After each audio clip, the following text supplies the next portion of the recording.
está tudo bem. Mais um podcast ao vivo. E eu quero começar agradecendo aos inscritos. E para você que não é inscrito, Cazé, como fazemos? Fala, Chico. Boa noite. Boa noite, meu amigo. Vamos lá. Gente, é muito fácil. Você que está no YouTube, clica no sininho. Tem um botãozinho vermelho lá, ó. Inscrito. Pronto, rapidinho, não dói.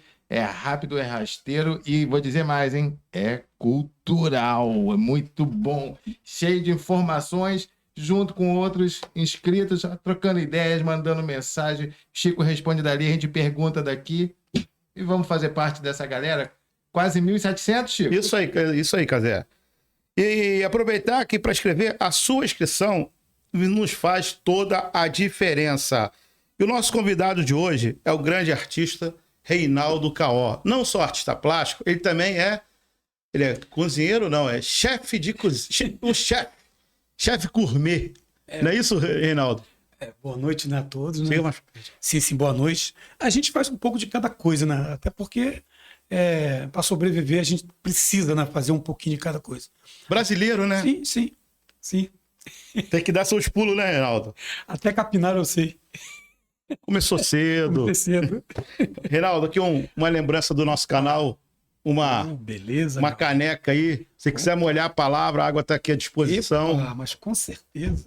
Que bacana. Essa caneca vai pro retiro, Caó? Vai pro retiro. Ou vai ficar aqui nas Palmeiras primeiro? Por enquanto nas Palmeiras, mas vai pro em breve lá no retiro, né? Inaugurar lá o ateliê Casa de Caó. Aproveita, Caó, e dá essa informação aí para as pessoas aí do que está acontecendo aí de interessante aí na Casa Caó, em breve no retiro.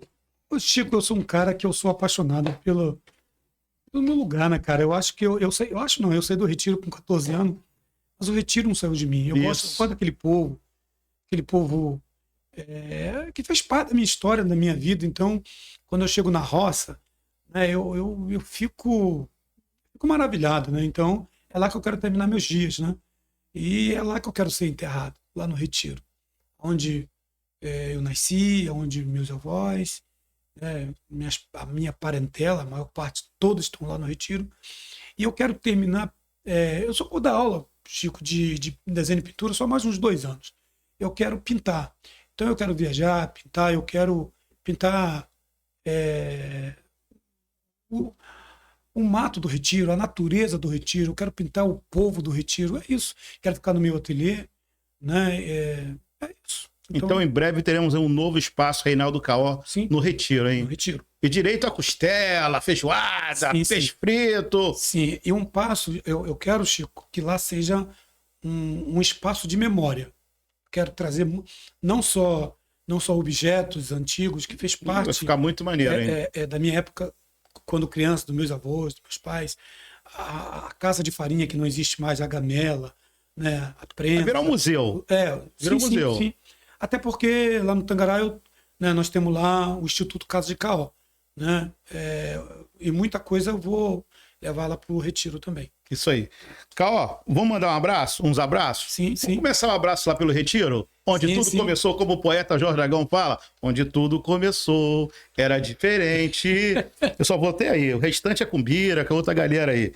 Então, mandar um abraço lá pro pessoal do retiro. Aproveitando também um abraço lá pro Tangará. Sim. Mandar um abraço pros alunos aqui da Casa de Caó nas Palmeiras. Beleza. Pros artistas plásticos.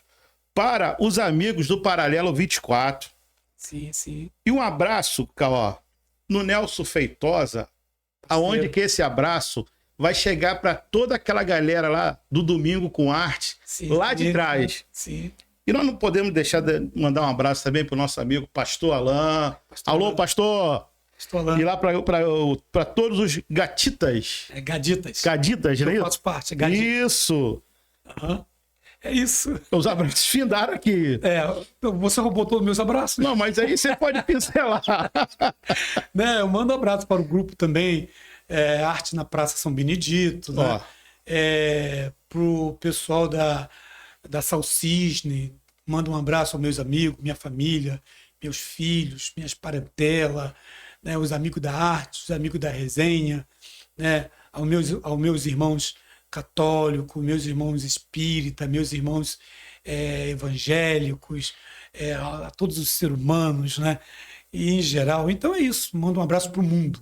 Isso é muito bom, né? Englobar o mundo. Né? Muita paz, muita É que o mundo está precisando. Tolerância. Tolerância. Entendeu? E respeito. Acima de tudo. Eu mando abraço para todo com muito respeito. É isso. Amém. Quem é Reinaldo Caó? Reinaldo Caó é aquele garoto, né? Aquele garoto que nasceu gago, né? Que foi criado. Eu tive muita perda na vida, né? Quando eu falo isso, eu não falo por vitimismo. Amanhã eu vou estar dando palestra para umas 600 pessoas aqui no Renato Azevedo. E a minha palestra, esquece essa coisa do vitimismo. Eu conto fato, uma história Você não está mentindo. Você está falando que foi a sua vida. Isso. Para culminar eu costumo dizer, quando eu palestro nas escolas, que Portinari e Tarsila do Amaral foram ricos, nasceram em berço de ouro. Então, e foge da realidade dos alunos de escola pública. Então, quando eles veem um artista como Reinaldo Caó, que até há pouco tempo atrás, eu não gostava de se chamar de artista, porque me soava como soberba. Mas até um pastor amigo meu ali do Jardim de Esperança falou assim: "Ô rapaz, você é um artista." Ué, aí vem outra pessoa que não é e toma seu lugar. Aí eu falei assim: não é que é verdade mesmo? Então, sabe, o Torre do Cabo dizia assim para mim: Caó, Deus nos deu um dom, tá? Então nós somos artistas, estamos aqui como artista. Reinaldo, tá? E que dom, hein? Sim. E que dom, hein? É verdade. Sim, sem sombra de dúvida, né? Sem sombra de dúvida. Você falou do retiro, né? Sim. Eu queria que você falasse das suas raízes lá, cara. Como foi, o que você fazia, o que você brincava e até o que você já pensava ali pelo retiro. Na sua ideia, na sua juventude, na sua infância. Então, aonde é o Campo do Oriente, ali foi do meu avô paterno, Neco Preto. Eu nasci ali, né? Porém, minha mãe mudou-se com meu pai para ali perto da escola do Retiro, a escola que tem ali perto da Assembleia de Deus, ali, é o povoadozinho. Então eu fui criado ali na casa que está lá até hoje, né? A casa existe? A casa existe, né? Eu morei com a minha avó até os 12 anos, né? E as minhas tias foram lá no Rio, foram no Retiro buscar a minha avó e levaram a minha avó para o Rio e me deixaram só. E as minhas tias, sem sensibilidade, disseram que eu tinha pai e mãe, que era para eu morar com meus pais. Mas meus pais eram separados. Porque de 1 ano até 4 anos eu morei com uma madrinha, que eu vou lá no Retiro, sempre na casa dela, vou toda semana lá tomar um café, tomar a bênção, resenhar. E quem fez aniversário ontem? Com a minha mãe. A sua mãe, né? A minha mãe. Qual a idade dela? A minha mãe está com 87 anos de idade. Qual o nome dela? Gilda. Dona Gilda, meus abraços, meu parabéns para a senhora aí. Atrasado, mas eu queria que, junto com o seu filho, parabenizá-la. Sim, mas tá valendo. Então, o meu pai foi me buscar na casa da minha madrinha com 4 anos de idade. Aí eu lembro. Eu lembro no colo do meu pai, que eu não queria vir embora, porque, na verdade, eu conhecia aquela família como minha família. Então, eu comecei a chamar avó, tia dessa família, que é da minha madrinha, Leni, lá do Retiro. Então, aí morei 4 anos, fui 4 anos para casa dos meus pais, uma casa de pau a pique, e ali meus pais se separaram, meu avô pediu a minha avó para tomar conta de mim. Então, até aos 7 anos de idade, eu entrei para a escola, aprendi a ler muito cedo, eu lia muito gibi, lia muito, eu tinha esse vício de ler, por isso que eu lia muito. Que bom, hein, Carl? Desde cedo. E eu comecei a desenhar com 7 anos. Como eu era gago, muito gago, então eu falava através dos meus desenhos, isso na sala de aula. E um dia a professora, ela teve uma tacada genial. Ela pega um desenho meu e coloca na prova para que os alunos fizessem a prova com o meu desenho. Então, imagina você, um garoto de 7 anos, né? Eu tinha 8 anos nessa época, e vendo todos os alunos fazendo prova com o meu desenho. Então, a autoestima ali foi assim... foi a primeira autoestima que eu me lembro através da produção de um desenho meu. Porque, na verdade, eu vim de um meio, cara, onde eu não tinha acesso a livros. Mas você acabou de dizer que você lia muito, lógico, gibi, sabe? Mas assim, livro de arte, teatro, nem pensar. E olha que eu comecei a fazer teatro com com 14 anos me ajudou muito. Mas nós estamos falando de 1970 ou 1960 alguma coisa. Os anos 80. 80, você tá falando? Eu cheguei em Cabo Frio em 82. 82. 82, eu perambulava ali na Praia do Forte, aqueles prédios em construção, eu dormi diversas vezes ali. É isso que eu queria falar aqui também. Eu acordava à noite, de madrugada, os guardas me acordando, porque eu não podia ficar dormindo ali. Então, e nessa época eu tinha muita fome mesmo, fome de comida. Eu tinha muito fome de saber, porque na verdade eu fui criado assim, sozinho. Eu torno a dizer, quando eu começo a contar a minha história, como amanhã eu vou estar dando palestra para 600 pessoas ou mais, eu não conto isso, eu conto isso como alguém que venceu. Alguém que existe essa necessidade de mostrar para as pessoas que é possível vencer através da arte. Exatamente, porque mostrar a vida de Portinari e Tarsila do Amaral é fácil, né? É engraçado que hoje, né? Hoje o sistema não mostra o professor de Portinari. O professor de Portinari foi um dos maiores paisagistas brasileiros, João Batista da Costa. Ele foi órfão aos 11 anos de idade, nasceu em Itaguaí. E aí ficou sem os pais, ele foi morar em Petrópolis com os tios, né, segundo o historiador, enfim, não é filho, né? Então o João Batista não era bem cuidado. O João Batista da Costa, ele merece um espaço lá na casa de Caó. Sim, é verdade. Retiro. Até para que as pessoas conheçam. Possam conhecer quem foi esse artista. Sim. Esse professor. Sim, e aí você pode pesquisar que ele está na biografia de Portinari, João Batista da Costa. E poucas pessoas conhecem. Mas o mais interessante é que ele foi menino de rua. Ele ficava ali na Rua dos Inválidos, nos arredores ali do Campo de Santana, e funcionava uma garagem com vários artistas que fez parte do Império, né? E pegaram ele para ser modelo, menino do desenho aí e tal, e ele foi pegando gosto pelo desenho. E para finalizar, João Batista da Costa começou a fazer aula e aí ele casou, ficou viúvo e teve o segundo casamento com a irmã do sanitarista Oswaldo Cruz. Ele casou com Ruth Cruz, irmã do sanitarista Oswaldo Cruz, e aí ele teve uma visibilidade na sociedade carioca. Ele fez uma exposição no Jockey Club. Ele é um dos maiores paisagistas brasileiros, tá? E aí ele veio ser professor da Escola de Belas Artes na Rio Branco, onde hoje é o Museu Nacional de Belas Artes, e posteriormente ele veio ser diretor da escola. Então isso é importante demais. Um garoto que saiu do nada. Então eu quero ser exemplo para essa E nessas palestras você também fala do João Batista? Sim. É importante isso. É muito importante. Para mostrar várias vertentes, né? Que nessa aula do Caó. Sim. Para mostrar que teve outros Reinaldos também. Sim. E o mais gostoso, Chico, falar disso, é que eu saí da roça sem formação nenhuma, comecei a desenhar com 7, com 11 eu começo a pintar. Aí eu morei no casebre ali ao lado do Campo do Oriente, hoje lá no Retiro, essa casa está em ruínas. Eu morei com meu pai ali, né? E meu pai bebia muito, então eu saí para Cabo Frio e olha só que coincidência. Hoje eu estou trabalhando eu sou animador cultural e eu estou no Renato Azevedo, né? Estou 15 dias lá, locado lá, e eu vou fazer 31 anos no estado como animador cultural. E eu morei, aos 13, 14 anos, eu morava num barzinho em frente que eu trabalhei com o Tião, o famoso Tião lá do Retiro. E eu trabalhei com o Tião ali me deu um quartinho, que na verdade...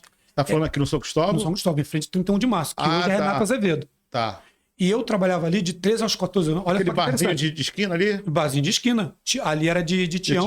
E eu trabalhava ali, atrás do balcão, e Tião me explorava, tá? Mas eu tinha um lado também bom que eu trabalhava dia e noite, ele me deu um quartinho, eu dormia em cima dos engradados, mas eu tinha comida, né? E eu tinha onde dormir. E no momento que você vivia era que tudo, eu vivia. Né? E o mais interessante é que amanhã eu vou estar dando essa palestra no antigo 31 de março, e eu estou fazendo em março do próximo ano 31 anos. Ou seja, 31 anos em março. Olha que coincidência. E amanhã os alunos vão ficar sabendo disso. Que no dia que, em frente ao 31 de março, morou esse garoto que naquele momento eu não estava estudando, porque eu estava desamparado, socialmente falando, então eu estava na rua. né? E Tião me deu o quartinho ali para eu viver. Com 13, 14 anos. O Caó não está estudando. Eu não era Reinaldo Caó, ali eu era o Reinaldinho. Perdido na vida. E aí, amanhã, eles vão ouvir de mim que eu saí da roça e dei palestra na França, isso há 8 anos atrás.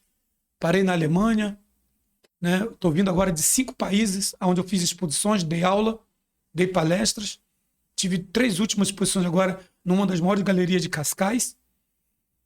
Então, esse, Chico, é o recado, sabe? Que a arte, ela me deu essa notabilidade, sabe? A arte, ela me aculturou, me trouxe conhecimento e me trouxe autoestima.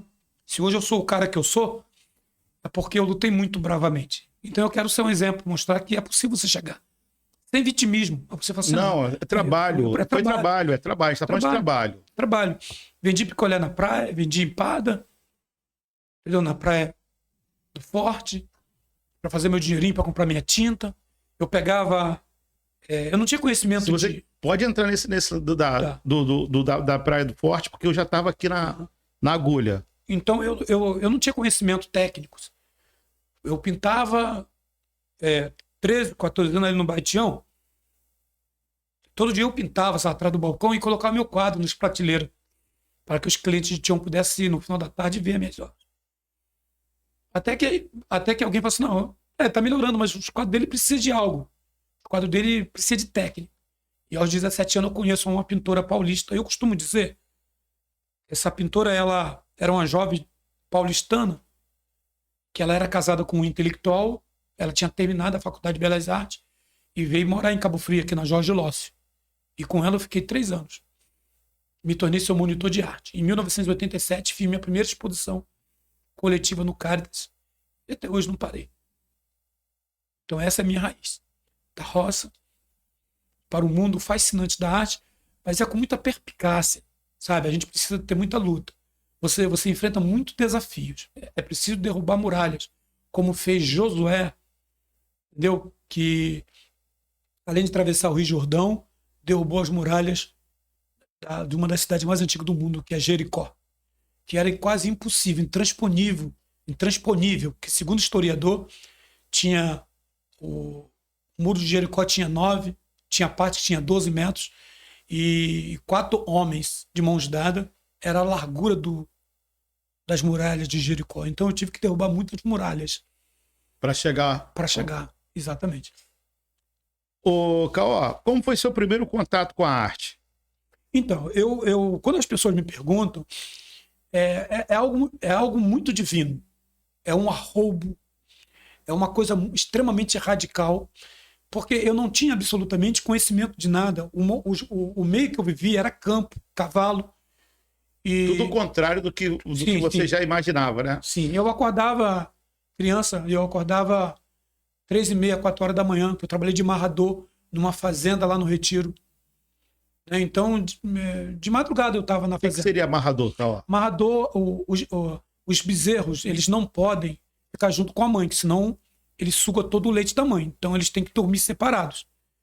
E quando chega de manhã para os vaqueiros tirar o leite da vaca, o amarrador, normalmente é um menino que pega o bezerro num cercado, pega ele pelo pescoço e amarra e joga ele no úbero da vaca. Ele suga o leite. Então a vaca, sabendo que o filho está ali, ela libera o leite. E aí amarra ele na pata dianteira, ou seja, na perna dianteira da vaca, ela solta o leite, o vaqueiro vai lá e tira. Se uma vaca dá 20 litros de leite, que eles têm essa matemática, eles tiram apenas 15 ou 12 e deixam o restante para o bezerro. Então eu trabalhei disso. Eu era criança, garoto. Com 10, 11 anos eu trabalhava de amarrador nessa fazenda. Estagiário. Então, sabe, a minha vida foi assim, né? Muita luta. E então quais as informações que eu tinha? Eu ficava olhando os pássaros, as borboletas com suas asas cintilantes, os homens no final da tarde indo embora com a enxada nas costas. Então, isso era o que eu via. Os homens jogando malha, indo para a barraca de seu fulano, jogar sinuca. Então, esse era o meio que eu vivia. Vendo... Mas como que você pega aquele ali, pô, eu quero ser artista? Sim, então, quando as pessoas me perguntam, foi algo que, por isso que eu te disse. Então você falou que é algo divino. Divino, Sim. radical, porque eu gostava sem saber. Aqueles quadros antigos de casa, sabe, quando eu entrava, que eu via, eu ficava encantado. Eu nunca tive contato com um artista, eu nunca tive contato com alguém. Simplesmente gente, eu quero, até que um dia, nos anos 80, 84, 86, eu entrei dentro do Caritas e tinha um pintor chamado João Alfredo. Hoje ele mora no Ceará. E João Alfredo estava pintando. Foi a primeira visão que eu tive de um artista pintando com seu cavalete e o pincel empunhado pintando uma tela. Eu fiquei extremamente encantado, Chico, mas tão encantado que aquilo me levou nas nuvens em questão de segundo. Eu falei assim, meu Deus, mas é isso que eu quero. Mas é isso que eu quero. O quadro do João Alfredo? Sim, eu queria ser aquilo. João Alfredo é um branco alto de olhos verdes? De olhos verdes, que trabalhou de garçom no Picolino. Ele mesmo. Eu conheço ele. Ele mora no Ceará. Mora no Ceará. E ele hoje parece que ele é alguma coisa da Coca-Cola.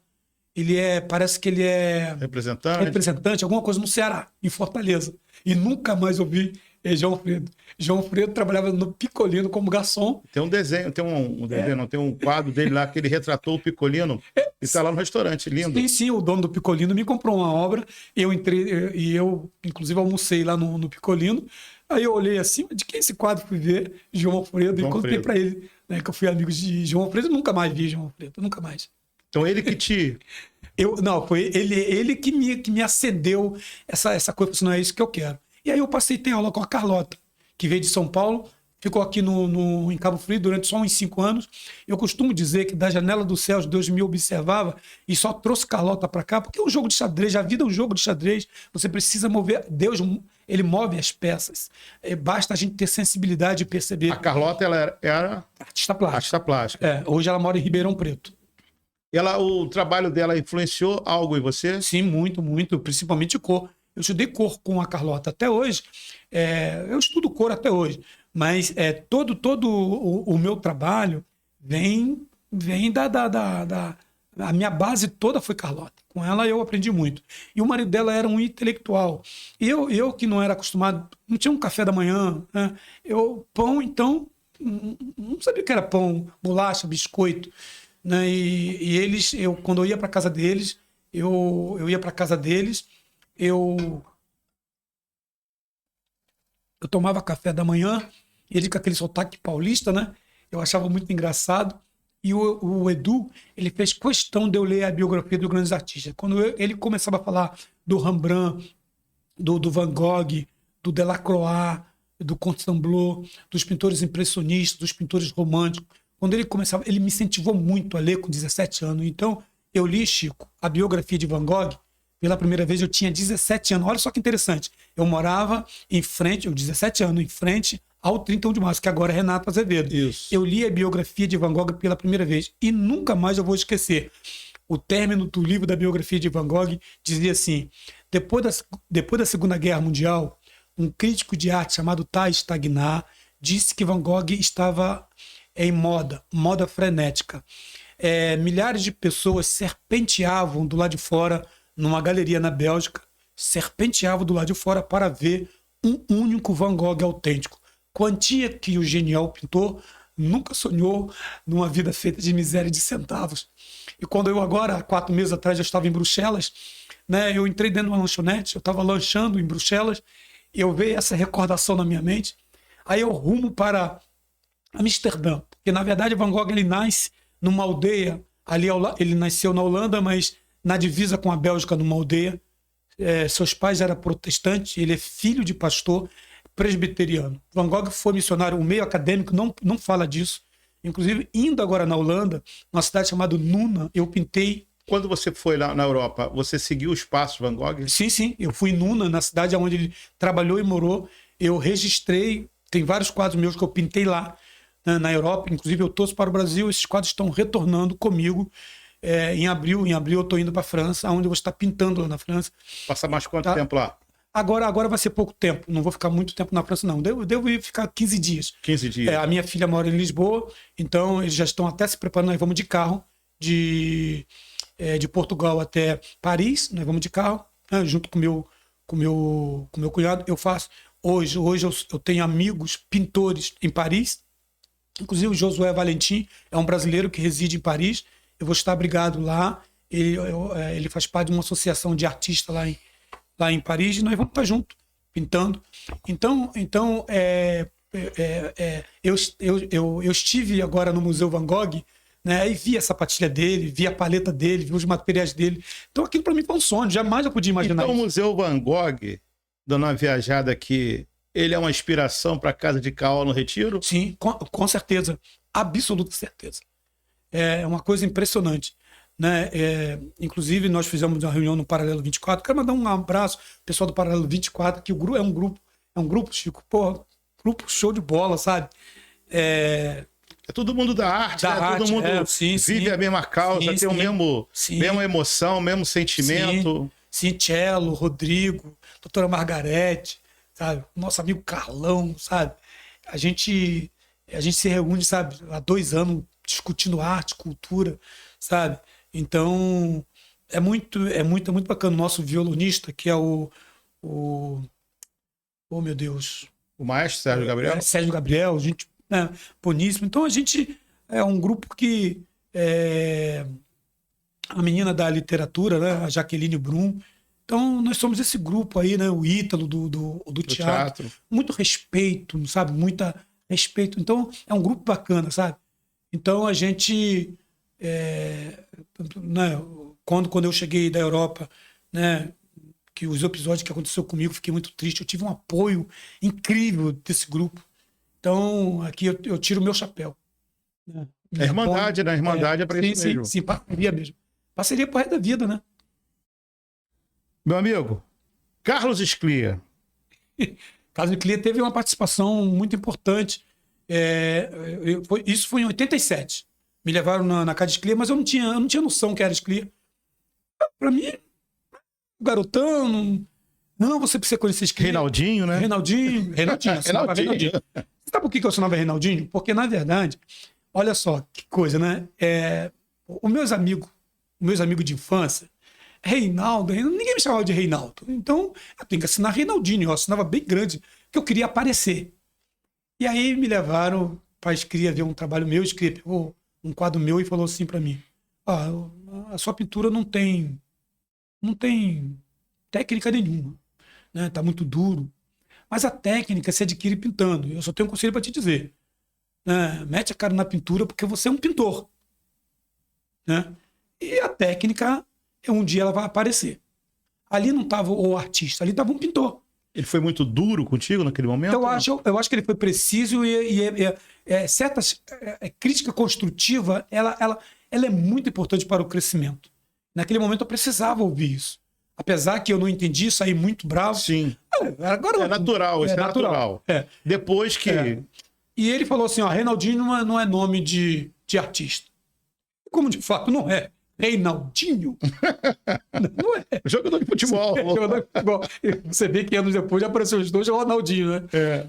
E aí eu saí bravo, né? E aí foi quando uma amiga que se chama Ivana, uma cabeleireira aqui da cidade, nós estávamos sentados numa lanchonete no centro de Cabo Frio, e ela pegou meu nome e começou, Reinaldo Carlos de Oliveira, Reinaldo Oliver. E na época o Gordo e o Mago fazia muito sucesso. E eu falei, não, meu nome vai parecer uma comédia. Reinaldo Oliver, tinha o Gordo e o Mago, no Stan e Oliver.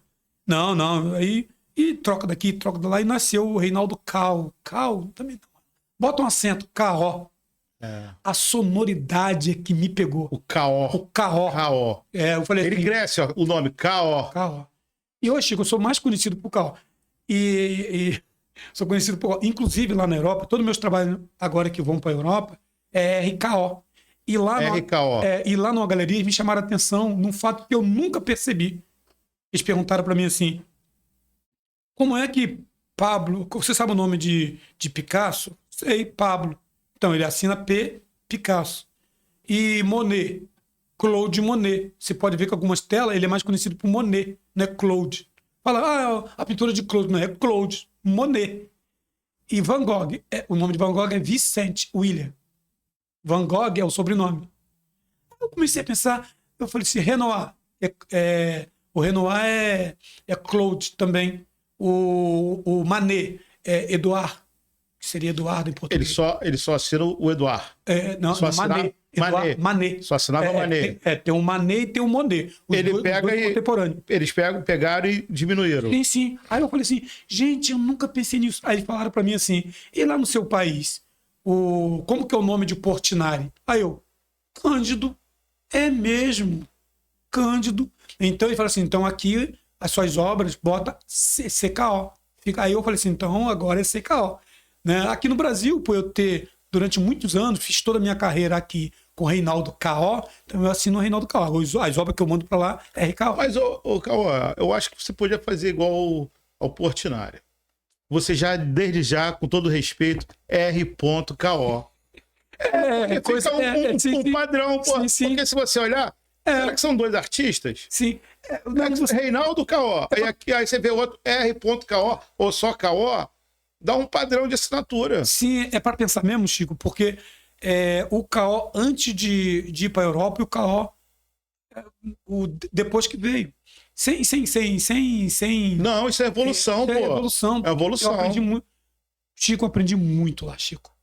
Agora, essa minha última viagem. Mas vamos chegar lá, calma aí. Deixa eu te perguntar aqui em relação ao Carlos Escria. Aí você foi, tornou-se Reinaldo KO. Depois disso, você já teve outros convívios com ele? Não, aí, sim, eu tive. Como é que foi essa relação com o Carlos Escria? Então, a questão... Ele gostou do nome? Sim. A questão, Chico, as pessoas pensam que pintar um quadro é jogar tinta na tela e pintar. Por isso é uma grande diferença. Eu aprendi isso lá agora na Europa. Ó, eles falam assim, olha, vocês pintores, só porque pinta 10 telas já se acha artista. Eu ouvi isso lá. Tá? E não é assim que funciona. O artista precisa ter conhecimento, saber o que ele está fazendo numa tela. Saber o que é cor, saber o que é cor complementar, as cores terciária, quaternária, saber o que é cores análogas. Tem gente que pinta, você pergunta para ele o que é cores análogas, ele, é artista? E se autodenomina artista? Que artista? Não, você não é artista, você tem que obter conhecimento. E é uma grande verdade, você tem que ter conhecimento. Então, um médico que não sabe o que é cirurgia ou bisturi, não, eu não sei. Você não sabe? Não, não sei. Então não é médico. Então... Isso aí nós estamos falando de situações básicas. Sim, básico. Isso é básico, né? É o básico. Mas só que tem muito mais outras situações mais complexas. Mais complexas. Onde que o artista tem que ter uma sensibilidade fora da caixa para realmente ele ser o artista? Sim, porque o Carlos Clia, quando me levou a olhar um quadro e falou de cor, olha aqui, menino, essa cor. Qual é a cor que está aqui? Que cor é essa? É quente, fria, é cinza, é neutra? Então, quando você olha uma pintura abstrata, a pessoa, eu não gosto de abstrato. Olha, você precisa ter o conhecimento. Eu posso até não gostar de uma música de Agnaldo Timóteo, mas dizer que Agnaldo Timóteo não canta bem? Não canta bem, cara, né? Eu posso não gostar é uma coisa dele, eu não gosto de Agnaldo Timóteo. Então, às vezes, o nosso rebanho crítico cultural é muito pobre na avaliação de uma obra, porque nós não fomos criados, as escolas não nos deu isso, sabe? Diferente na Europa, as crianças desde cedo têm contato com a arte. Mesmo o cara sendo um açougueiro, né, ele vai saber falar de arte. É impressionante, né? Lá em Portugal é talhador, né? Não é açougueiro, né? Que trabalha em talho. Talho é açougue. Então eu conversei com um cara que é talho, que ele sabe falar de arte, tanto quanto. É uma cultura. É uma cultura. Entendeu? Então, o Scria me deu essa visão de olhar a cor, sabe? De saber botar. Se eu boto o azul aqui, eu tenho que saber por que eu estou colocando o laranja aqui. E eu tenho que saber explicar para você que é leigo. Porque quando você... Olha só, essa semana retrasada nós tivemos uma pequena reunião lá no meu ateliê, né, com 2 grupos de folia de reis. E os 2 têm 81 anos.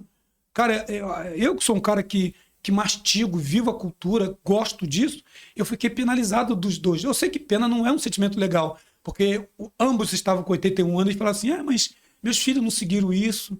E eu perguntei assim, sim, mas vocês já se apresentaram nas escolas? Porque, não, mas ninguém gosta. Eu não gosto porque não foi apresentado. Você precisa apresentar. Então você precisa falar arte, como que ela é, como que ela funciona. Então, se Folia de Reis for apresentada nas escolas públicas, os alunos ver, e me deu pena, porque eles falaram assim, nós estamos com 81 anos, nós vamos embora e vai acabar a Folia de Reis, porque ninguém sabe. Então, por que os nossos jovens amam funk? Sabe? E não todos, mas quase 90% da música funk é sacanagem, sabe? A coisa mesmo é lixo. Eu não tenho medo de falar isso, se salva pouco. Mas é porque é isso que for apresentado para eles.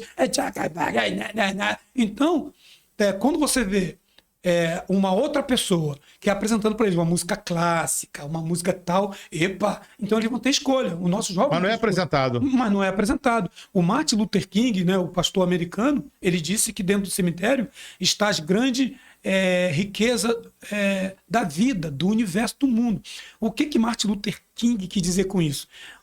Eu sempre costumo dizer nas minhas palestras, o cemitério está cheio de meninos de 15, 16, 17 anos, de 13, 12 anos, que morreram com o dom que Deus deu, sem nunca saber. Ali pode estar um violonista, um grande músico, um grande arquiteto, um grande cronista, mas não teve chance, não teve chance. Não chegou até eles. Então, quer dizer, nós precisamos colocar arte na escola. Na escola. A escola precisa de arte.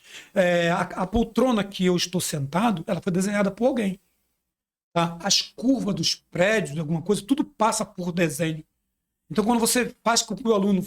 Peraí, a arte está em tudo. A arte, sabe, você olha, né, em cada esquina, nós convivemos diariamente com a arte. A mesa que você almoça, ela foi desenhada por alguém. É importante dizer isso. Com certeza. Né? Importante dizer isso. Falar em... A sua motivação, Cauã, para criar o Domingo com Arte.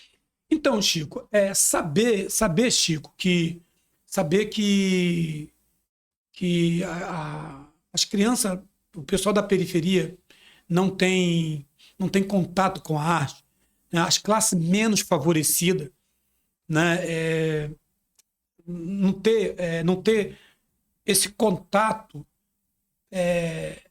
e eu ter a absoluta certeza que a arte é que me deu toda essa notabilidade, que me abriu portas e que a arte me levou a outros países, e a arte que me ensinou a falar, foi a arte que me fez com que eu retornasse a estudar novamente. Então, pensando nisso, a arte ela evolui, a arte abre a mente, traz conhecimento. Então, quando um garoto desse ela tem contato com arte, quando eu falo de arte, Chico, eu não estou falando de desenho e pintura, não. Tá? De forma geral. De forma geral, porque todas as artes se correlacionam. Sim. Já pensou numa grande Jardim Esperança? Uma escola de arte? Nossa. Tá? Com balé, dança de rua. Não é difícil. Escultura, circo, teatro, desenho, pintura. O mais difícil lá tem. Papai, o mais difícil, a minha voz está embargada, Chico. O mais difícil lá tem, que são os jovens. E tem muito. E não só jovens. Muitos. Né? Muitos. Idosos. Muitos. Várias pessoas que precisam se recuperar de alguma doença, em que a arte muda a vida dela. Então, Chico, uma vez eu falei isso, alguém falou para mim assim, você não pode falar isso. Uma professora disse isso para mim. Porque eu disse que eu troquei o revólver pelo pincel. Sim. Mas eu tenho que falar a minha história. Mas tem que falar. Porque muitos garotos, eles estão empunhando armas. Que poderia ser um pincel. Que poderia ser um pincel, um lápis, uma régua, um esquadro, uma sapatilha de balé. Podia ser uma outra ferramenta, além da arte, é o esporte. Cazé, esse homem, ele se disponibilizou a abrir a casa dele e colocar 120 crianças num domingo dentro da casa dele. Sim. E fazer sopão. Cachorro-quente. Sim, sim. E as comunidades, todo mundo chegando junto com ele. Não tinha... não tinha espaço. E tem perguntas aqui para ele também, hein? Tem. Eu fechava a rua. Faz uma dessa aí, Cazé. Faz uma pergunta dessa aí pra ele aí. Ó, primeiro tem uns beijos que a Crica mandou pro Caó e pra você. Obrigado. Obrigado. Um grande amigo. Aí, reforçando o que você acabou de falar, tá assim, ó, você cresceu sem casa. Como era isso? Teve tudo para entrar no crime e se transformou num artista. Aí depois, como é expor sua arte pelo mundo? De onde você tira inspiração? E você acha que seu trabalho vai ser valorizado igual Van Gogh, depois de morto? Ou você já se sente valorizado? Esse é só um resumo, hein? Sim. Na verdade, eu costumo, nas minhas palestras, amanhã, 7 horas, já estou no Renato Azevedo, dizendo que eu tive tudo para dar errado na vida. Eu nasci gago, filho de pai separado, nasci na roça, fui menino de rua, nasci preto. Então eu tive... E pobre. Então eu tive tudo para dar errado. Né? Mas tudo deu certo porque foi a luta. Então, quando eu me propus, tá, a não entrar na criminalidade, porque eu tive contato. Na rua você vai ter contato. Mas a arte falou mais alto. Né? Ou seja, o livro falou mais alto do que as drogas, do que a arma, e eu troquei o revólver pelo pincel. Né? Eu tinha prazer de ler a biografia dos grandes artistas, dos grandes mestres. Então é isso. Chico, eu dei palestra na França, isso há 8 anos atrás, foi para adultos, assim, pessoas de entre 30 e 50 anos de idade, e eu falei sobre um estilo conhecido mundialmente que foi o impressionismo. E não tive medo. Eu falo para vocês sem nervosismo nenhum, tive um intérprete, claro, sem nervosismo nenhum, falei de como nasceu o impressionismo na terra deles. Isso é conhecimento. Quando eu falo isso... Você falou deles, né? Eu falei dele. Eu não Aí falei... mais forte, né? Mais forte. Como que o cara sabe? O cara do Brasil, preto. Exato. Quando eu falei da Mona Lisa, que hoje se encontra... A Mona Lisa se encontra no Museu do Louvre, né, um quadro pequeno. Eu disse para eles, né, que o quadro foi de um pintor italiano, Leonardo da Vinci, que foi pintado em 1503. Então, quando você... a minha fonte não é um livro, são vários livros. Então, eu aproveito esse espaço aqui para dizer para os jovens, e não só para os jovens, mas para todos, ser humano, leiam. Ler é o melhor remédio para a alma, para o conhecimento, muda o saber, o cérebro. Né? Sim, muda. Então é isso. Calma, vamos aqui. Medalha de mérito cultural, medalha de ouro no Salão de Artes Plásticas de Teresópolis. Compartilha conosco essas honrarias. Você sabia que... E teve mais honrarias? Eu tive mais. Teve mais? A comenda, né? Ganhei a comenda pela Associação Fluminense de Belas Artes. Eu acho que medalha de ouro ganhei algumas, tá? Eu não sei agora de cabeça tudo, não. Medalha de ouro, prata, bronze, fui premiado em vários salões no Brasil. Né? Então, isso para mim é muito importante. Hoje, por exemplo, eu tive tudo para dar errado na vida, eu saí, matéria minha, num dos jornais mais lidos. Agora quase não se lê muito jornal, mas eu saí num dos jornais mais lidos do nosso país. Mas tá o registro. Mas tá o registro, lógico. Né? Que foi o Jornal do Brasil, tá? Saiu uma matéria minha, e saiu no Jornal Extra, tá? Outra matéria também. E diversos jornais. E revista também. Hoje eu poderia... eu costumo dizer isso, né? O meu nome poderia estar estampado em qualquer jornal. Né? Morto um menino numa viela na periferia de Cabo Frio. Mas não, e na minha palestra eu levo esses recortes de jornais emoldurado, tudo bonitinho, para mostrar para eles que eles podem ser aquilo que eles sonham. Porque se uma pessoa sonhar em ser bandido, é fácil ser. É como Jesus Cristo é tão democrático, né? Que ele permite os caminhos a gente escolher. Sim. E você escolheu o melhor caminho. Sim. A bênção e a maldição faz parte da vida. Ela tá aí. Tá ali. Você que vai escolher. Tem um livre-arbítrio. Eles compõem diante de ti a bênção e a maldição. Você que vai escolher. Tá? Eu quero bênção. Então, vamos seguir o caminho da bênção. Calma, você lembra dessa pequena... que eu vou falar... De Tangará, Paris. Lembra disso? Lembro. Você sabe que a primeira exposição que eu fiz lá, eu vendi 27 telas numa cidade chamada Bayonne, no sudoeste da França, numa galeria chamada Caterine. Como é que foi essa experiência? Você pegou, botou 20... botou suas telas lá, chegou o menino do Retiro. Sim. E vende 27 telas na França, telas, cara. E aí? 27. O Chico... Já era esperado ou não? Não, em absoluto. Então. Eu não pensava nem em vender nenhuma. Nenhuma. Ó, para você ter ideia, eu chego... Isso você fazia o workshop primeiro e depois tinha as telas ou a apresentação ou não? Na verdade, quando eu chego em Paris, um amigo meu que reside lá, ele queria de todas as formas fazer com que eu vendesse obras lá. Então ele marcou o encontro com um brasileiro que ele é investidor, tanto na Itália quanto na França e na Alemanha. Inclusive ele marcou um jantar, esse brasileiro chamado André nos pegou ali no centro de Paris e levou para nós jantarmos num restaurante no Rio Sena. E lá fui eu com meu gorro de sobretudo, né? E nós fomos nesse restaurante. Inclusive lá no restaurante pensaram que eu era um ex-jogador de futebol, porque quando a pessoa entra, porque nesse restaurante só entra artista, jogador, atleta, eles pensaram que eu era jogador de futebol.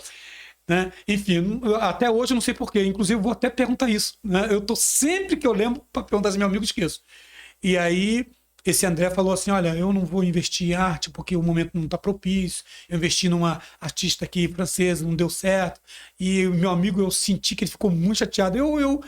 Mas eu falei: não, só o que ele fez de colocar você dentro de um restaurante, dentro do Rio Sena, onde você nem imaginava que você poderia estar lá sentado e conversando do que você mais...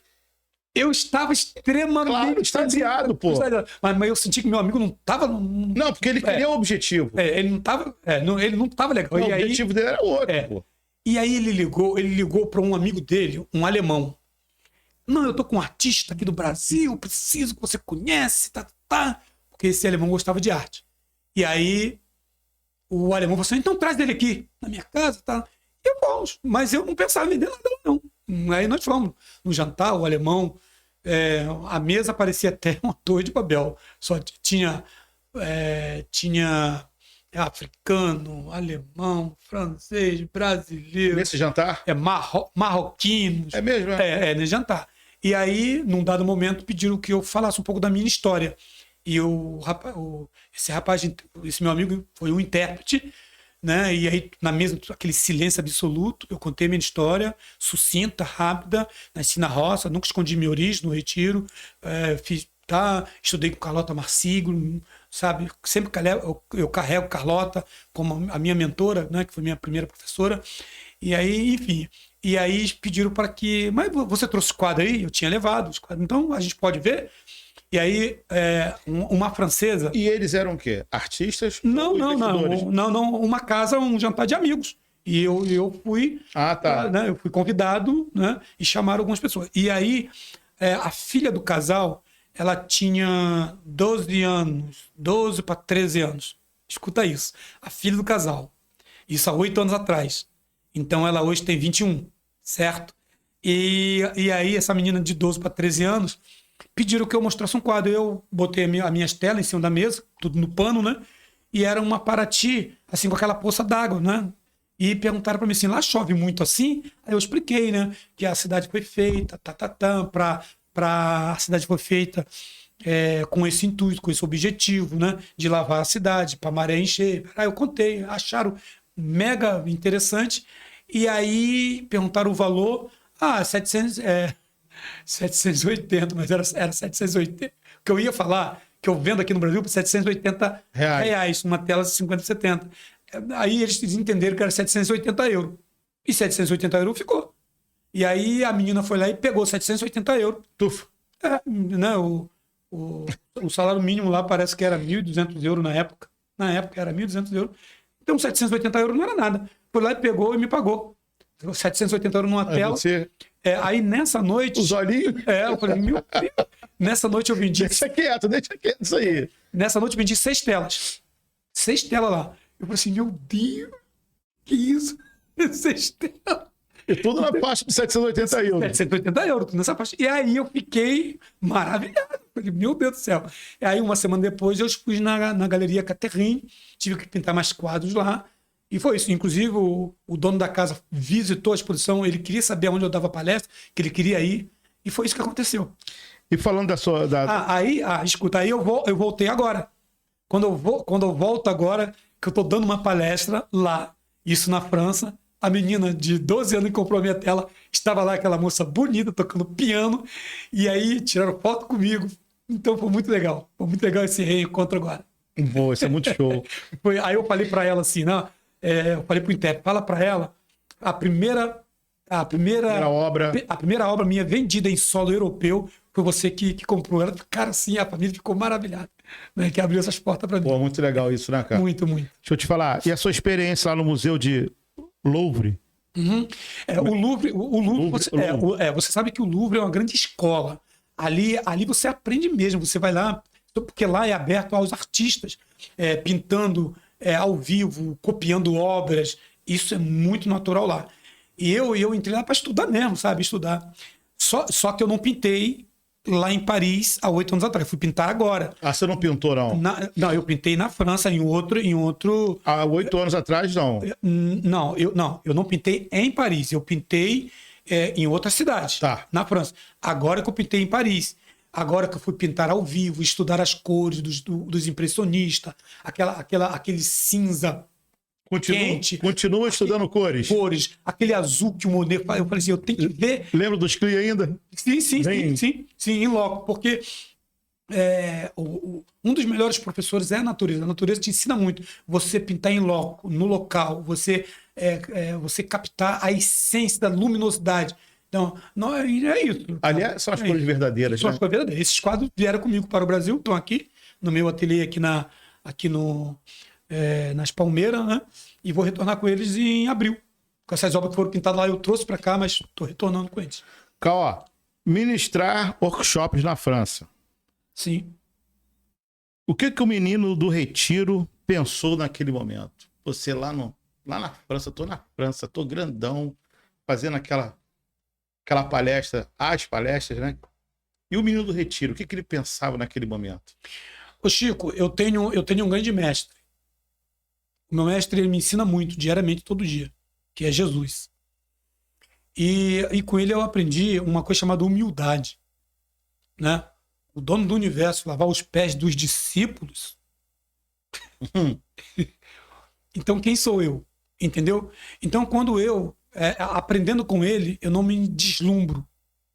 Eu não me enalteço. Tudo eu devolvo para ele. É dele. Você entende? Então, aprender com ele, nos pés dele, me ensinou muito na vida. Entendeu? Então eu agradeço a ele diariamente. Mesmo, Chico. Mesmo. Com muita propriedade. Então, foi nos ensinamentos de Jesus Cristo que me ensinou a ser humilde. Tá? Partir para o embate na hora que tem que partir para o embate. Entendeu? Porque ser humilde é uma coisa, ser besta é outra coisa. É outra coisa. Entendeu? Então, quando ele entrou no templo, que ele derrubou tudo, entendeu? Porque ele estava fazendo do templo um templo de... Um negócio. De negócio, corrupto, mentira. O pau comeu na casa de Noca. Então, ser humilde é uma coisa, ser besta é outra. Então, mas foi com ele que eu aprendi, sabe? A de não me exaltar. Então, eu devolvo tudo para ele. Então, estando na França, cara, é uma escola, é um aprendizado, Chico. Eu tenho que mudar o tom da minha voz para que as pessoas entendam. Tá? Isso não me faz ser melhor do que ninguém. Mas você obter conhecimento é algo extraordinário. Você beber na fonte e você diz assim, eu ainda tenho muito que aprender. Entendeu? Porque existem milhares de pintores infinitamente melhores do que eu. Só que a minha história é a minha história. Cada um carrega em si. Com certeza. Então, isso que é bacana. O Chico é o Chico. Ninguém será você. Sim, Né? claro. Então, ninguém será o Caó. Né? Não é à toa que essa mão aqui, a sua mão é única. Sim. É única. É única. Então, Chico... Como Deus é maravilhoso. Maravilhoso. Então, saber que isso, sabe? Para mim foi muita coisa. Né? Meu Deus do céu. Estar lá, aprender, dar palestra. Eu falei assim, meu Deus do céu, isso é isso mesmo. Você já estou com o pessoal que várias nações. De nacionalidade. Uhum. E Chico, e as pessoas, você após a palestra, as pessoas brigar para comprar uma obra, não, mas esse aqui já está vendido, esse aqui é meu. Não, esse é meu. Porque o Torre do Cabo, ele dizia uma coisa que eu achava fantástica. Ó, eu fui muito amigo do Torre. Amigo de sair com ele para pintar. Porque quando a pessoa fala, eu fui amigo de Torres, depois que morre todo mundo é amigo. Não. Torres me deu muito conselho, Torres do Cabo. E brincava muito comigo, me sacaneava muito, né? E eu juntinho com ele. Bebendo água na fonte. Na fonte dele. Então, o Torres do Cabo, uma frase dele, ele disse assim, cara, ó, um quadro precisa passar informações culturais. Por isso Sim. que, entendeu? Então, porque um quadro... Demais isso. Demais. Demais. Por isso que quando você pinta um abstrato, e muitas pessoas só olham, pensam no abstrato como um quadro decorativo, para decorar. Eu já ouvi um artista dizer assim, não, eu não pinto quadro para decorar. Eu pinto quadro para...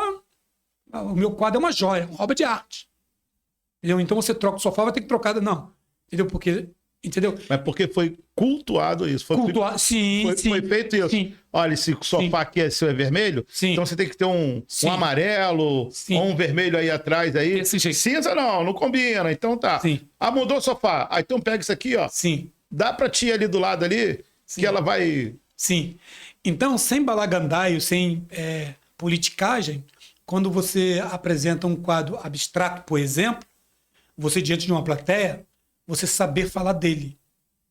Você dizer assim, olha, essa cor aqui é por causa disso. Porque um dos maiores abstracionistas chama-se o nosso criador do universo. Certa vez eu fui pintar em Búzios, me fizeram até essa pergunta ontem. Uma menina que vai fazer aula comigo agora. Ela falou para mim assim, os tons do pôr do sol mudam muito rápido. Aí eu contei isso para ela. Eu falei assim, um dia eu fui pintar na Praia dos Ossos, em Búzios, era um pôr do sol. Olhei e vi um alaranjado rosado. Então eu fui na minha paleta fazer a mistura. Quando eu terminei de fazer a mistura que eu tinha visto, já era outra cor. Aí eu tentei fazer de novo. Eu vi um amarelado, aí tentei fazer de novo, quando eu voltei, mudou. E aí eu tive que dar um soco na relva. Eu olhei para o céu e disse assim, Deus, tu és tremendo. Eu não consigo competir contigo. Porque um pôr do sol, todo mundo ama um pôr do sol. Porque o pôr do sol, Chico, é a mistura de cor. Sabe? É tão graciosa, tá tão bem composta, que você fica encantado com o pôr do sol, que são as cores que entrelaçam entre si. Uma tela tem que ser a mesma coisa. E você tem que saber explicar. Então, quando eu vejo um camarada que pinta 2 telas ou 10 telas, que diz assim, bate no peito, eu sou artista plástico porque o nome é bonito. Uhum. Entendeu? Aí a gente faz 5 perguntas para eles e ele não sabe responder. Então, ele envergonha a classe. Eu tenho batido isso, né? Eu tenho batido nessa tecla. Por isso tem que ser de berço. Tem que ser de berço. Tem que conhecer de berço, sim, né? Sim. Vindo ao jardim de infância, começar... Sim. E lá... Como você fazia, né? Pintava, a sua tinta era com água. Sim. Você não tinha condições de comprar tinta. Sim. Você vendia mate-leão na praia. Sim. Não é isso? Sim. Aí você fabricava a sua tinta. É como os garotos hoje, muitos criticam por causa do futebol, que tá todo mundo jogando futebol em grama artificial. Sim. Tem que voltar pro estourar o dedo do pé. Terra batida. Campo de várzea. Para poder aprender a jogar fazer futebol. Calo. Isso. Tirar o dedão, a unha do dedão. É a mesma coisa, tem que começar lá na tinta guache, que é com água, para quadrinho pequenininho, e vai evoluindo. Sim, as habilidades. Aí quando chega porque o aqui, ó, o subconsciente ele guarda, certo? A destreza, tanto é que o Robinho da pedalada, enfim, ele veio de futebol de salão, como tantos outros, e aquela habilidade dele foi adquirida lá, no aprendizado. Então a gente tem que ir no berço mesmo, na fonte, sabe? Pesquisar, estudar. E buscar. Beber água na fonte é tão bom, né? É outra. Falar isso, você bebeu uma água aqui. É outra história. Reinaldo, ano passado teve um problema consigo, com o governo municipal. O problema ele já foi, mas eu acho que é interessante falar da solução, né? Do que se deu. A gente estava falando aqui em off aqui. Acho legal você comentar sobre isso aí, que o problema de todo mundo acho que já sabe, né? Uhum. Trazer problemas, né? Sim. Acho que é melhor de trazer alegrias. Alegria. O que me deixou assim muito feliz, Chico, é que muitas pessoas que me apoiaram de longe e que tem muitos que não sabem ainda. Semana passada eu encontrei Teve uma chuva de apoio, Cal? Tive, assim, pessoas que eu não imaginava que me apoiassem, né? E uma coisa mega interessante, né, é que muitas pessoas que me apoiaram e que muitos não sabem, eu vou revelar aqui, primeira mão nesse podcast, é que aquelas obras que foram retiradas, infelizmente não honraram a memória de Zezinho, porque ele teve uma visão de vanguarda, porque os quadros que eu pintei foram quadros de uma Cabo Frio que não existe mais. Os animais existem nas fotografias de Volney. E eu fiz alguns trabalhos baseados em cima da foto de Volney, que é preto e branco. Então eu tive que colocar cor. Era foto de que anos? Dos anos 60, 50. Pintei a passagem, né, o convento, os animais em frente ao convento. Eu tive que colocar cor, colorir. Então ele teve uma visão legal. Ele falou assim, claro. A história, deixar o marco, né? Eu quero essas obras para a Secretaria de Cultura, para essas obras ficar na Secretaria de Cultura, para que os turistas e os cabofrienses que não viveram essa época possam ver, através da cor desse artista que estuda 48 anos, que conseguiu. Então, essa mesma obra foi adquirida e ficou 2 anos em poder. Aí ficou ali no Caritas exposta e não resolveram a minha situação. O que acontece? É que eu quero deixar bem claro aqui que um advogado da cidade me comprou todas as obras. Todas as obras foram... E foram quantas? Foram 14 obras, foram adquiridas.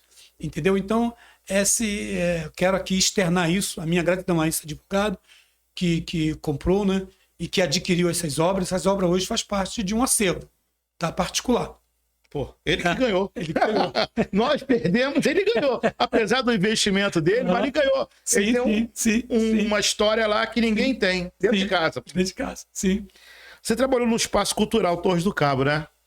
Lá eu fui... Foi diretor, né? Antes eu fui expositor durante muitos anos. Depois eu fui diretor.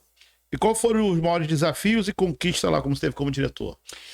Eu sou pintor. Eu sou artista plástico. Sou pintor e artista plástico. Então eu conheço pintor e conheço artista plástico. E para você ser... Quando você fala pintor e artista plástico, não é a mesma coisa? Não. Dá uma... Sim. Senão eu fiquei confuso agora, hein? Não, eu vou esclarecer.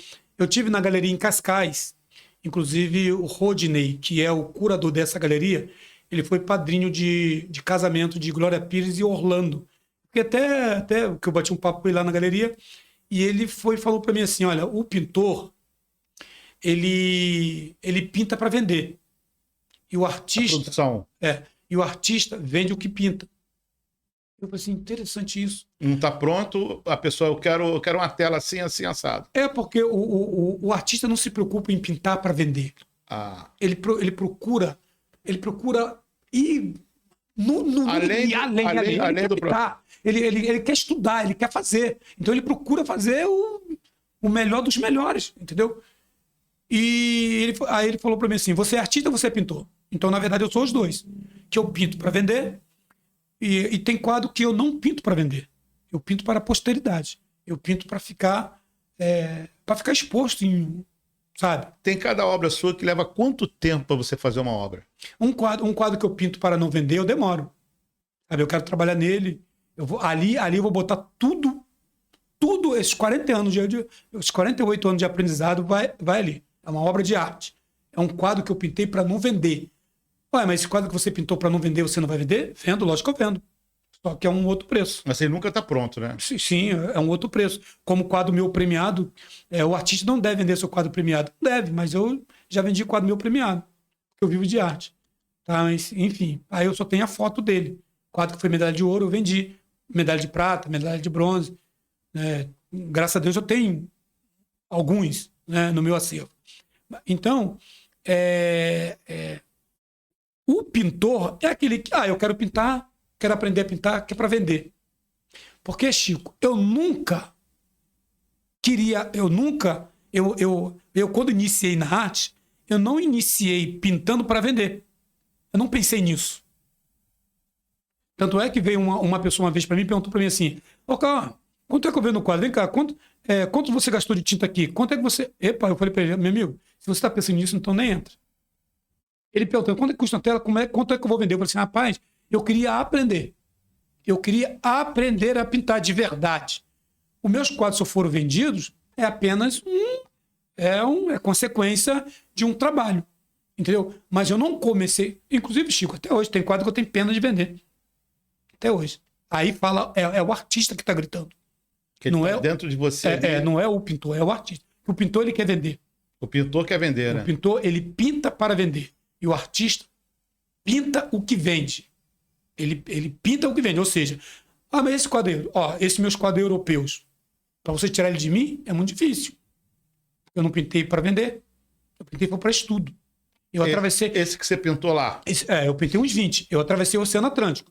Então, eu peguei janeiro, fevereiro, dezembro, fez muito frio em Portugal. Janeiro eu estava na Holanda, eu estava também na França, pintando naquele frio. Então, quanto custa um quadro desse? Entendeu? Então, eu não fui lá pintar para mim... Eu fui para estudar. 7.0000 euros. Sim, sim. Eu não fui lá, eu passei, mas o objetivo não foi esse. O objetivo foi trabalhar, foi estudar. Então, aí você olha um quadro desse e fala assim, quanto que é esse quadro? Você pintou o Riadour, na França. Qual é o valor dele? Ele tem um preço, que eu não pintei ele para vender. Então, o artista, ele vende o que ele pinta. Ele está exposto aqui ou não? Tá na sua casa? Tá na minha casa. E amanhã eu vou levar essa estela lá pro Renato Azevedo, para os alunos poderem ver. Legal. Entendeu? Ou seja, é um quadro... tem quadro grande meu aí que você vai pagar um preço bem mais em conta. Agora, esse você não tira de mim. Você vai ter que pagar. Ele tem uma história. Tem sentimento. Ele tem uma história. Ele tem, sabe, a história que vende. Por que a Mona Lisa é um preço... Não há preço. Não há preço naquele A quadro. Ronda Noturna do Rembrandt, os Girassóis de Van Gogh. Existe uma história por trás. Entendeu? A gente precisa entender isso. Então é por isso que o pintor pinta para vender. Ele não tem noção nem da profissão dele. Que uma obra de arte ela vale. Entendeu? Então as pessoas não valorizam, né? Mas quem é que tem que valorizar?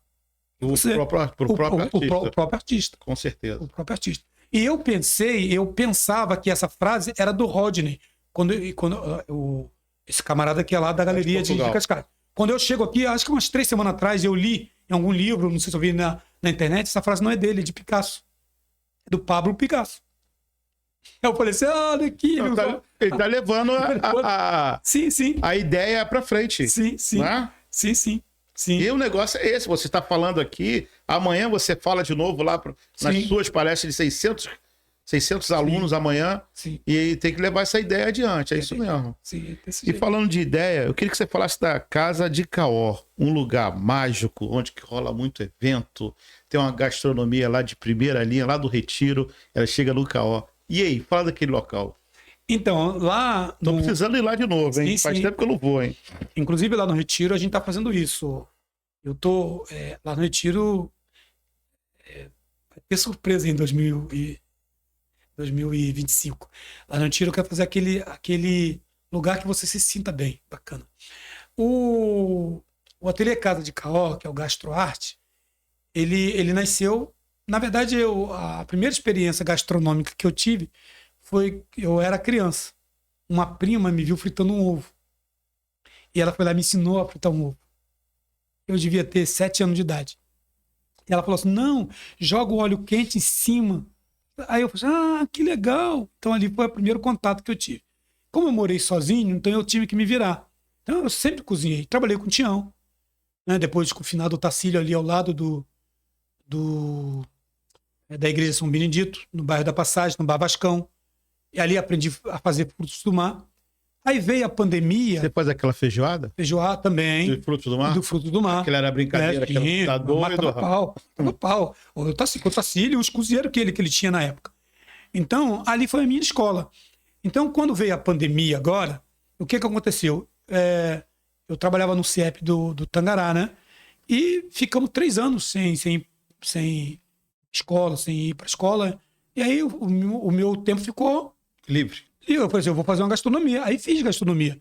E com isso, para pagar o curso, eu comecei a cozinhar para amigos, assim, só final de semana, um sábado, dinheirinho que fazia para pagar o curso. Isso nas Palmeiras. Isso lá no Parque Burle. Ah, Aonde eu morei. Foi lá. isso aí. Foi lá. Eu quero chegar. É. E aí, quando eu me mudo para esse espaço que eu estou hoje, que é um espaço maior, ali, eu falei assim, agora a pandemia, né, passou, e aí eu falei assim, aqui a gente vai botar uma comida no final de semana, sábado e domingo. E trabalho com frutos do mar, uma costela no bafo, uma costela com agrião. Eu não abro mão da minha costela com agrião e aipim. Gosto de fazer aquele agrião no alho, sabe? Aquela coisa bem... E todo final de semana já tem isso pronto? Lógico, todo final de semana. Entendeu? Então, é isso, né? E faço também por reserva. Né? Quando a pessoa reserva, eu gosto de ir mandando o processo. Né? Esse dia, uma família lá de Iguaba queria bobó de camarão. Então, eu fui pelo WhatsApp mandando o processo. Olha aqui, e já chegaram com fome. É uma coisa muito assim personalizada. Então, durante a semana, é o ateliê Casa de Caó, um curso de desenho e pintura, né? De segunda a sexta-feira. E sábado e domingo a gente está ali com Tem aquele café do lado ainda? Não. Fechou? Na verdade, eu adquiri todo o equipamento do café, porque eu pretendo botar o café lá no novo espaço. Ah, tá. Peguei o equipamento do café da minha amiga ali, que ali fechou. Fechou, mas tem uma outra atividade lá. Tem atividade terapêutica, tem um ateliê de crianças. Né? Tem tudo a ver, tem toda uma história ali envolvendo ali as duas casas juntas. As duas casas juntas.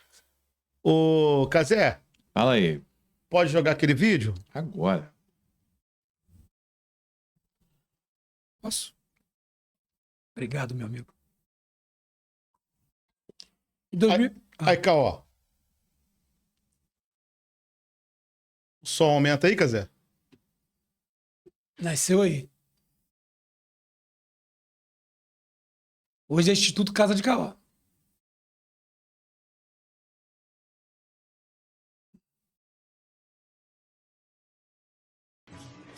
Artesanato, capoeira, Não. desenho e tantas outras atividades. Porque eu precisava colorir o meu desenho. Ele era preto e branco, precisaria da cor. Eu fui puxado, fui carregado pela arte, porque na verdade eu tinha muita fome do saber. A verba que sustenta as oficinas vem de doações da própria comunidade. Eu não posso esperar deles, do poder público. Hoje eu tenho 30 pessoas no projeto. 30 pessoas que ajudam o projeto. Para garantir a continuidade do projeto social, Aí no Caritas. Reinaldo Caó dá aulas de pinturas aqui nesta Casa de Cultura. Com o dinheiro que ganha, sustenta a mulher, os 3 filhos e ainda faz planos para o futuro. Eu não me importo de estar aqui no projeto. O que me importa do projeto acabar. E assim, o ex-menino de rua, que teve uma infância dura e sofrida, tenta através da arte levar esperança e felicidade para mais e mais pessoas, dando cor e beleza a mais importante de todas. Vários artistas saíram daí. E eu costumo dizer pelo pincel. As crianças nem imaginam que dentro de Caó tem um sonho. O que se chamava homem também se chamavam sonhos, e sonhos não envelhecem. E o sonho continua. Eu se te perguntar, os sonhos não envelhecem? Não envelhece. Não envelhece. O sonho continua. Tenho 58 anos de idade e eu tenho muitos planos na minha cabeça ainda. Tá? Eu nunca tive apoio. Eu falo nessa época. Apoio do Estado. Estado, nunca tive. E isso me entristecia muito, entendeu? Agora não, agora eu tô num momento de muito otimismo. Um otimismo extremo, que aquilo que eu sonhava está prestes a acontecer. Amém. Quando eu falo que aquilo que eu sonhava, Sonhava ou não? Que você sonha. que eu sonho, é apoio. É vindo um apoio. E hoje eu tô tendo esse apoio. Entendeu? Ó, então uma parada que eu creio muito, né? Eu creio no tempo. Eu creio no tempo de Deus. Uhum. Porque ali não era o seu tempo. Sim, sim. O seu tempo é hoje. É hoje. É hoje. Então, Foi necessário eu passar. tem um É processo, um processo. né? Nós não temos que passar pelo processo. Se a gente crer, a gente vai chegar. Sim. Pode chegar. Para uns chegam muito rápido. Sim. Agora, para outros, tem que ser mais. Não, Sim. calma aí, você aguenta. Vamos lá, vamos ver se você aguenta. Vamos lá. E fica ali amassando a gente igual a uva Sim. para fazer o vinho. Sim. Né? Fica ali, fica ali. E dali você vai aprendendo. E não, esse aí não. Passou pelo teste. É o tempo. É o tempo. É o tempo. Verdade. É o tempo. É o tempo. Ó, eu quero te agradecer a sua vinda aqui.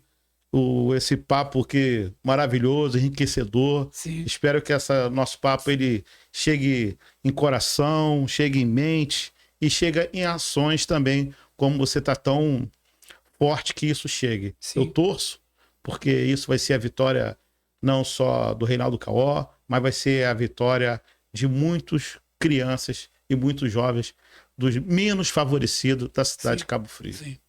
Hoje, para te falar a verdade, eu vejo grandes coisas.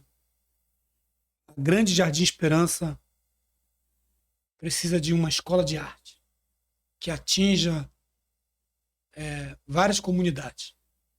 O Manuel Correia, Uma outra ponta. uma outra ponta. O Jardim Esperança atenderia o povo lá. Acho que um São Cristóvão ele ficaria mais centralizado. Mas também. São Cristóvão ele Também. ficaria mais centralizado. Sim. Porque aí na Manuel Correia não é o problema de ir ao Manuel Correia, é a questão da centralização. Da O geografia. Manuel Correia vem, Da geografia. Caixara vem, É. Prado Siqueira, Guarani, Sim. a geografia. A geografia. É isso. Nada contra. É isso. Quando eu citei Manuel Correia, é porque eu vejo. É porque tem um apelo social Um apelo muito social grande. Sim, não sim. é apelo, não. Sim. É o problema que está lá Problema, dentro. sim. E precisa tirar aquele problema lá de dentro. Sim. Dando chances, dando oportunidades. Trocando a arma pelo pincel. Pincel. É isso que você quer. É isso. Mas É tem que isso. ser feito. Feito. O mais interessante, Chico, a gente conversando aqui, a nossa mente começa. Cara, a minha mente vai. Dá uma viajada. Uma Né? viajada legal.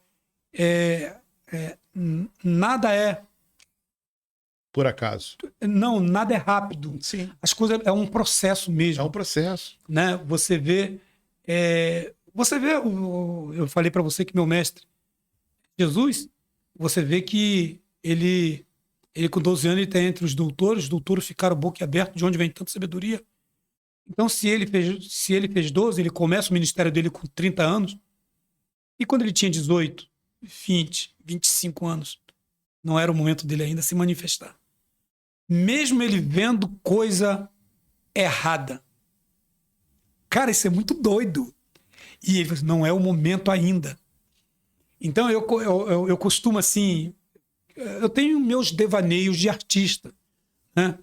Tenho meus devaneios literários, eu escrevo, eu sonho, eu pinto, eu crio.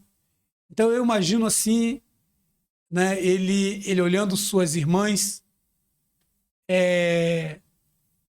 brigando. E ele olhar assim e pensar assim, isso aí é herança adâmica. Eu não posso me intervir ainda, porque não é chegada a hora. E com 30 anos ele começa o ministério dele, né? Então, você vê que mesmo numa ação divina, numa ação espiritual, numa ação... houve lá um tempo. Tinha que ter um tempo. Qual nós estamos em 2024. Sim. E ainda estamos em processo. Em processo. Então, quando nós estávamos falando disso, né, que eu vi agora essa imagem, nem barba branca eu tinha ainda, então nesse processo. Está no processo ainda. Um processo ainda. Então, você falou, é o tempo, Caó. É o tempo. O tempo. Né? E talvez o tempo é agora. Com certeza. Carl, chegou nossas considerações finais. Eu queria que você ficasse à vontade de poder falar o que você quiser, mandar um recado bem positivo aí para para a cidade de Cabo Frio, região, Brasil, mundo, quem estiver vendo esse nosso podcast aí? Sim, eu quero mandar um abraço, né, para meus conterrâneos, amigos do meu retiro, né, da minha Cabo Frio, que eu creio que vai melhorar, Com certeza. tá, em 2025, sabe? E ela precisa melhorar. Precisa. Não é que ela vai, não. Ela precisa melhorar. Precisa melhorar. Existe a necessidade de melhorar. Tá? E o novo prefeito, eu tenho certeza, eu tô com tanta certeza que isso, sabe, Cabo Frio vai, Que é um processo. que é um processo. Tinha que ser agora. É um processo. E eu ouvi isso da boca dele. Entendeu? Tinha que ser agora, o momento.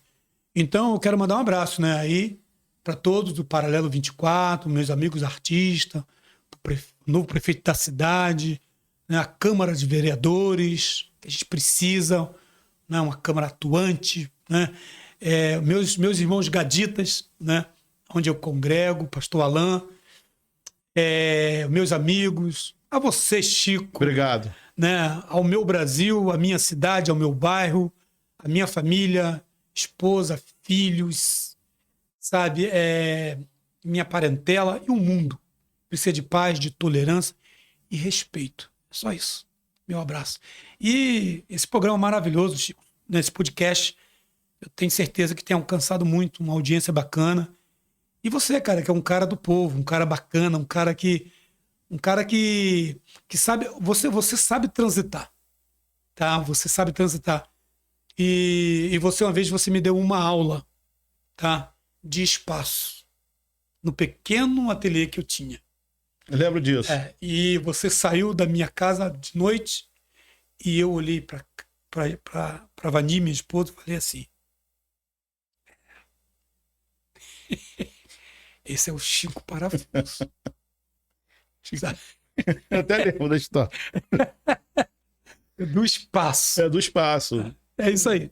Ó, muito obrigado pela sua vinda e vamos esperar por um futuro melhor. Sim. Não fique confuso. Chico Parafuso é multiuso. Valeu!